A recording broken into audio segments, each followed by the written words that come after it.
Hello YouTube, Jojo here, and welcome to a loadout video where I'm going to be showing off my latest heavy assault loadout. In this particular video, I'm not going to be going over cert costs of weapons, however you will see in the top right hand corner there is a little counter showing you just about how much each thing's going to cost and how that adds up. So this loadout is called the Ranger. I chose Ranger as it's very relevant to the loadout. It's good at range, obviously, Ranger. It's also very versatile and damaging, so think, sort of Rangers. As well as being very durable and survivable, this loadout can survive almost anything that's thrown at it. So let's start out with the weapons and attachments for our Ranger. In the primary slot, we're going to be running a battle rifle, in this video the Eidolon, but you could also use the VS and TR counterparts in your loadouts, with a nice high magnification scope.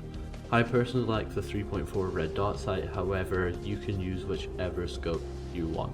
If you so wish, you could also run high velocity ammo and a forward grip, however I personally would not recommend them, although if due to your playstyle you prefer it, that's up to you. In the secondary slot, you're going to want to run the underboss with a laser sight. And as for your launcher, I would recommend the default starting launcher. You could run the decimator, however I don't think it quite works as well as the default does. In the suit slot, we're going to be running the advanced shield capacitor. In the shield there's this shield, and as for the utility, a medkit. To fully complete the look as far as cosmetics go, I would recommend any kind of grassy camo on everything. As you'll see in the footage, I'm using the Amrish camo. However, you can use whatever you like. As with every loadout, however, this loadout, as well as many strengths, also has some weaknesses, so let's look at both sides of the picture here. One weakness of this loadout is CQC. Now, although the underboss is a very capable CQC pistol, and as I'm sure you'll see in some of the footage here, very good at dropping targets, it is pretty much limited to one person per mag. If you're lucky, two, but it's very hard to make those kills. The Eidolon can be used for close quarters, however the high magnification scope means that it's going to be very hard to use unless you hit fire, which leaves you at the mercy of RNG. Another CQC weakness of this loadout is the shield. The resist shield can eat much more damage than the NMG or the adrenaline shield. However, it only resists damage, meaning that if you can't pop it before you start getting shot at, you're going to eat way less bullets than you would with the other two. In CQC, somebody can pop out and take you by surprise, and you may not have time to pop on your shield until it's too late. However, at range, you can usually see your targets first, meaning that you can take full advantage of the resist shield's potential. Another potential weakness of this loadout is the fact that it requires you to have an absolutely stellar aim while shooting. If, like me, you're not very good with your accuracy, this loadout will be very hard to use, however, it will still be fun. So enough of the weaknesses, and let's go on to some positives. The first one of these positives is just how long you can stay in a firefight for with this loadout. Due to the resist shield being able to be popped and just held on for long periods of time, as well as the advanced shield capacitor, meaning that you don't have to have as much downtime while you wait for your shield to regen. You can pop into cover for very short amounts of time before popping up and shooting again.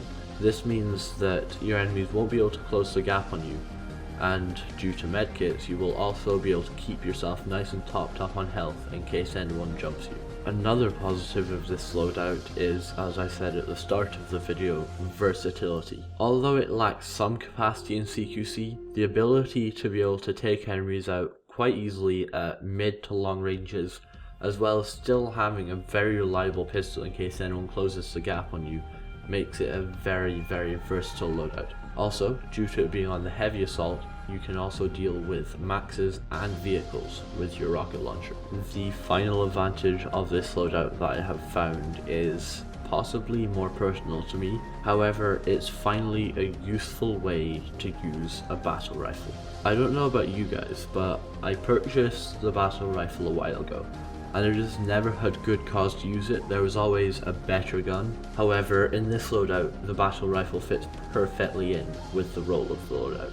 Okay, so now that I've gone over the weapons and the attachments and how cool you should look, as well as the pros and cons of loadout, I thought I would give you guys just some helpful tips and tricks for using this loadout. My first tip for you guys is to abuse the living shit out of the downtime that you have. Now, I know that 6 seconds sounds like a long time and not that much less than 10, but when you start using the loadout, you'll notice it. The ability to be able to pop on a resist shield, start shooting, pop into cover for maybe 6 seconds, and then leap out on your enemies is incredibly advantageous, especially as they're expecting to have more time to work with, as not many people run the advanced shield capacitor in my experience, meaning that you can pop out on enemies when they don't expect it and have full health, resist shield on, and be able to soak up so much damage in comparison to what you're putting out. The second tip for using this loadout is to count your enemies in CQC. If there's only one enemy, pull your underboss. It's got more accuracy as well as higher damage than the Eidolon from hipfire. However, if there's more than one, stick with the battle rifle. It's going to have more ammo, and it means that you can be more sustained in a firefight. I'm sure you'll see in at least one of the lives here a situation where I think there's one enemy, I pull my underboss and round a corner, start firing, and there's two. I managed to take one of them out with my underboss, however it does not have the capacity to deal with both of them. So make sure to count how many enemies you're up against. Another helpful tip for using this loadout is to think about what kind of enemy you're up against and what gun they're using. I'm particularly guilty for this, but many times, probably in clips you won't see because they were not good gameplay, I'll see an infiltrator with a sniper rifle, or a heavy assault with a much better long range gun, or a close range gun, depending on the situation, than the Eidolon. And I'll start firing, and I'll just get punished for it, especially from infiltrators. I'll start shooting at an infiltrator, they'll turn around, pull the trigger, and have blown my head off and have me on the ground, while I maybe took down their shields, because obviously at range, a bolt action's going to win over a battle rifle. The last two tips I'm going to give you for using this loadout are, first of all, try and remember your effective range. The Eidolon is good at mid to long ranges, however not extreme long ranges. You aren't going to want to be trying to take people who are 100, 200 meters away from you out. It's not going to happen. As well as more of a generic tip for all gameplay in PlanetSide 2, but grow a pair while using this loadout, please.